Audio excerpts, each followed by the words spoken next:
July 11, 2026, Saturday. Narito pong muli ang Batang Pista para magbigay ng mga tips at giya para sa pakarera ng Metro Manila Turf Club kung saan meron po tayong 7 pakarera na magsisimula sa ganap na alas 3 ng hapon. Tara, umpisa na po natin.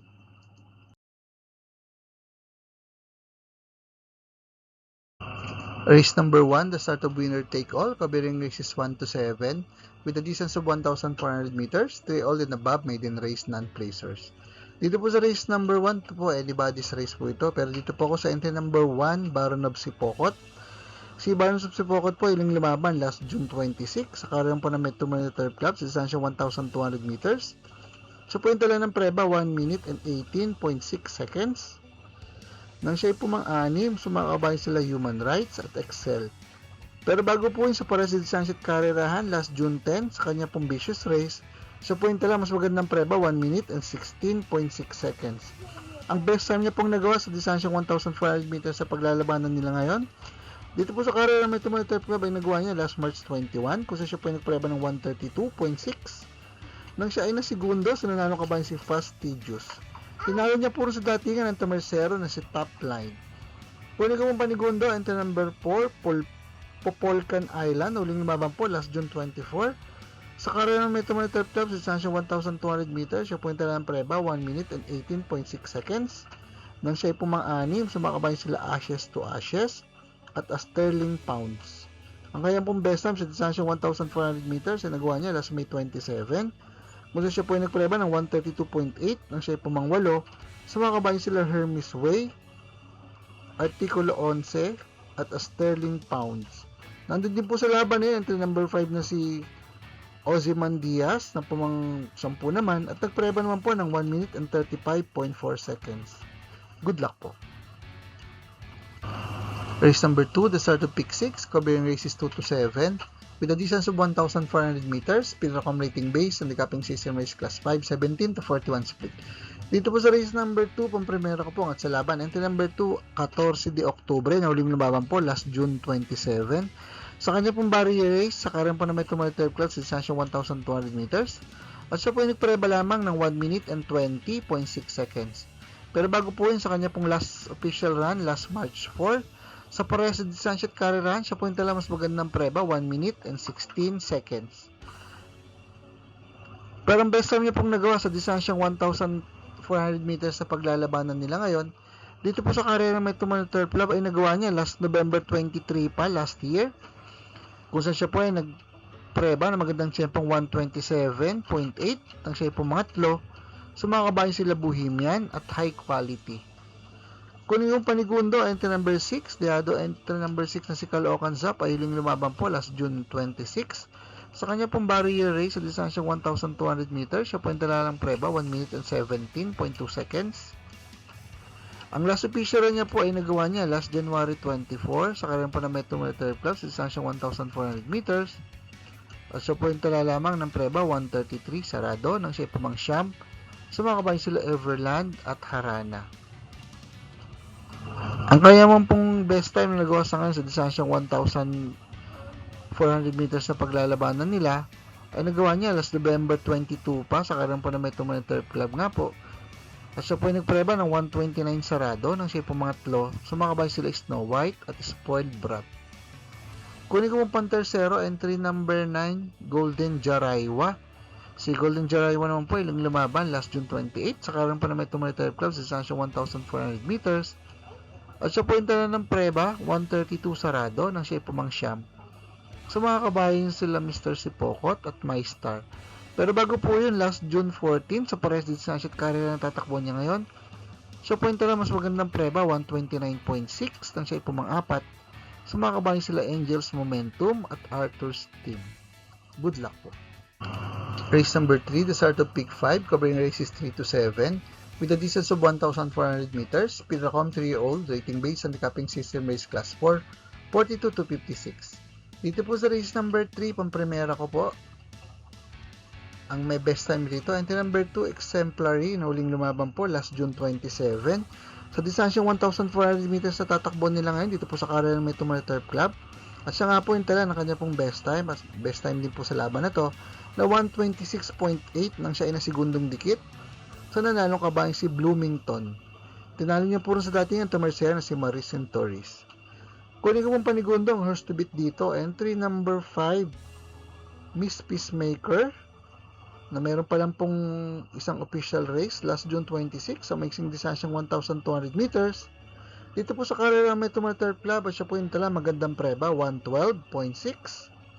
Nang tinalo malayo, ang mga kabayan sila Freedom Day at Melazo.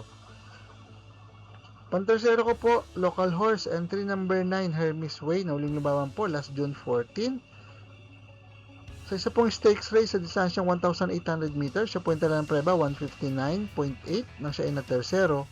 Sa mga kabayan sila Balisong at Rapido. Pero bago po yung last May 27, sa distansyang 1,400 meters sa tatakbo nila ngayon, dito po sa karera may Tumayo Turf Club, siya po yung tala magandang preba, 127.6, nang tinalo ng malayo. Ang mga kabayan sila Artikulo 11 at Sterling Pounds. Good luck po. Paalaala mga katropang karerista, please click like, subscribe, and hit the notification button para makatanggap ng mga updated videos and race results.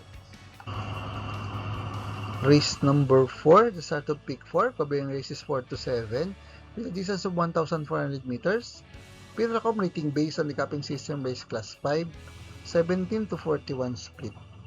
Dito po sa race number 4, pampremera ko po, di bandera. Entry number 5, Ivan. Si Ivan po, yung lumaban last May 30, sa karan po na may Tumayo Club, sa distansyang 1,400 meters. At sa puwenta na lamang ng preba, 132 po, sarado, nang siya pumampito. Sa mga kabayan sila Lady Bagret at Batang Morong. Ang best time niya pong nagawa sa ngayon sa distansyang 1,400 meters ay nagawa niya last April 18. Kung siya po ay nagpreba ng 130.2 nang siya po mang-apat. Sa mga kabayan sila Supreme Dynasty at Metal Strength. Kung yung panigundo horse to beat dito, may magandang panalo na karaan at mag-best time sa laban na to. Na si Arthur's team na uling lumaban po last June 28. Sa karaan po na may Tumayo Turf Club sa distansyang 1,400 meters, siya po yung tala ng best time dito na 128.8. Nang tinalo niya, mga kabayan sila Sheila at Make or Break.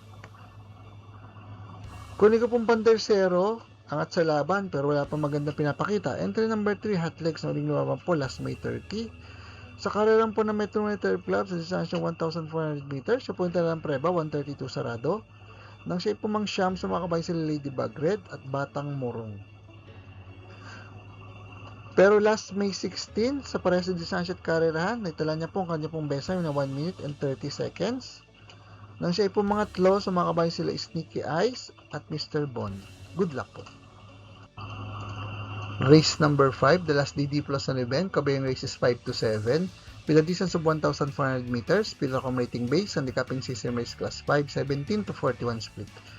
Dito po sa race number 5, pampremera ko po ang at sa laban, pero galing sa mga habang bakasyon. Entry number 3, Happy Kid na uling lumaban po sa kanya pang barrier race last June 9. Sa karera po na may Tumayo Turf Club sa distansyang 1,200 meters, siya po yung talan lamang ng preba, 1 minute and 19.8 seconds. Ang last official run niya po ay nagawa niya last October 25 pa sa karera po na may Tumayo Turf Club. Sa distansyang 1,400 meters, siya po yung talan ng preba, 132.4. Nang siya po manglima sa mga kabayan sila Clear Mark, Lapping Tiger at One of a Kind. Pero bago po yun, last October 15 sa parehas distansya at karerahan, sa point lang mas magandang preba, 131 sarado, nang siya inalyamado, ngunit po mga apat lamang sa mga kawain sila Anya-Anya at Sinag. Kunin ko pong panigundo, entry number 5, Umaapoy. Na huling lumaban po last June 24 sa karan po na may Tumayo Turf Club sa distansyang 1,200 meters. At siya po ay nagtala lamang ng preba, 1 minute and 16.6 seconds, nang siya po mga tlo. Sumakabay sila National Treasure at Shadow of Sipokot. Pero bago po yung last June 14, sa distansyang 1,400 meters sa tatakbo nila ngayon, dito po sa karera may Tumayo Turf Club, siya po yung tala ng best time rito na 1 minute and 29.8 seconds. Nang tinalo niya, mga kabayan sila G's Favorite at Barako Eagles. Kunin ko pong pantersero, entry number 6, Music and Magic, na uling lumaban po last June 27. Sa karera po na may Tumayo Turf Club sa distansyang 1,400 meters, tala niya po kanya pong best time na 1 minute and 30.8 seconds. Nang siya ay nasigundong dikit, sa nanalo kabayan si Closing Time. Tinalo niya po rin sa datingan ng Tumayo na si Barako Eagles. Good luck po. Race number 6, the penultimate race with a distance of 1,400 meters. Pillar accommodating based on the capping system race class 5, 17 to 41 split. Dito po sa race number 6, pang-primera ko po entry number 2, Rocking Bell. Nauling lumaban po last June 27 sa kanya pong barrier race sa distansyang 1,200 meters. Dito po sa karera may Turf Club, siya po yung tala ng preba, 1 minute and 16.2 seconds. Pero ang last official niya po ay nagawa niya last January 7 sa parehas sa distansya at karerahan. Siya po yung tala ng preba, 1 minute and 15.4 seconds. Nang siya po mga-apat.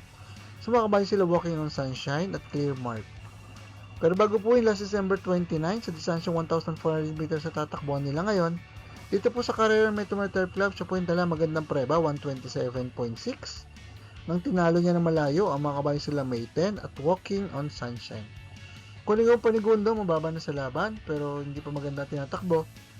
Entry number 5, Autumn Shower, nauling lumaban po last May 31 sa kanya pong barrier race sa distansyang 1,200 meters. Dito po sa karera may Turf Club, siya po yung tala lamang ng preba, 1 minute and 19 seconds. Ang last official niya po ay nagawa niya last February 7 sa distansyang 1,400 meters. Dito po sa karera may Turf Club, at siya po ay nagpreba lamang ng 1 minute and 30.6 seconds. Nang siya po mga-apat, sumakabay sila May 10 at Right or Wrong. Good luck po. Race number 7, the last race of the day with a distance of 1,400 meters. Pillar rating based on the capping system race class 5, 17 to 41 split. Dito po sa race number 7, pang-primera ko po galing sa magandang panalo. Entry number 8, King Wash Pabcon, nauling nababang po. Last July 4, sa karang Philippine Jockey Club, sa distansyang 1,400 meters, siya po yung tala magandang preba, 127 sarado. Nang tinalo niya, mga kabayo sila Gavel at Cool Mom. Pero ang huling laban niya po sa karang po na may Turf Club ay nagawa niya last June 14. Kung siya po ay nagpreba lamang ng 1 minute and 30.6 seconds, nang siya po mga-apat, sa mga kabayo sila Oroti at Successful Affair. Kunin ko po Panigundo, galing din sa magandang panalo. Entry number 4, Iris, na uling lumaban po last July 1. Sa karera po ng Philippine Jockey Club sa distansyang 1,200 meters, siya po yung tala ng preba, 1 minute and 13.4 seconds. Nang tinalo yung malayo, ang mga kabayo sila Mr. Aldrich at G's Favorite. Ang uling laban niya po sa karera po ng Turf Club sa distansyang 1,400 meters, ay nagawa niya last October 25 pa.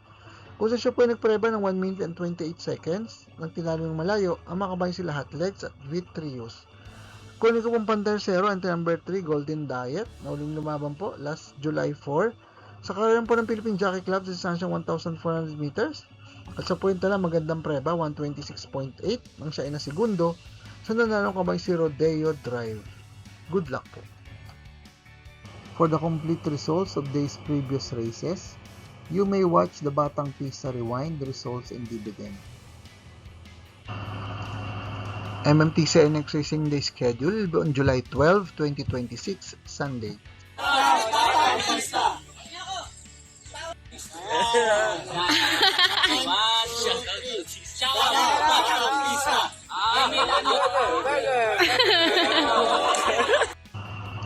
Shoutout po natin ang ating mga kapisa na sina Sir Jesus Mendoza, Sir Bobby Salsos, Sir Mario Caballo, Sir Celestino Abejo, Sir Joey Manresa, Sir Darwin Ditan Garcia, at Sir Francis Bautista.